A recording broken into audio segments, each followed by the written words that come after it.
कितीही वापरली तरी चालते, पण ऊन भरपूर मिळायला हवं। सूर्यप्रकाशात ही झाडं खूप छान वाढतात।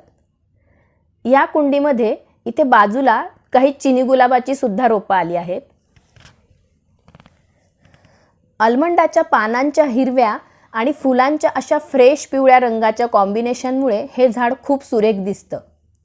या फुलांना वास नसतो, पण याचा रंग खूप सुरेख असल्यामुळे हे लोकप्रिय आहे। या फुलांचा आकार घंटेसारखा असल्याने या झाडाला गोल्डन ट्रम्पेट किंवा येलो बेल्स असं सुद्धा म्हणतात। यात दुसरी गुलाबी रंगाची फुलं असलेली आणि एक डार्क गुलाबी रंगाची फुलं असलेली सुद्धा व्हरायटी मिळते, पण पिवळा रंग सगळीकडे आढळतो।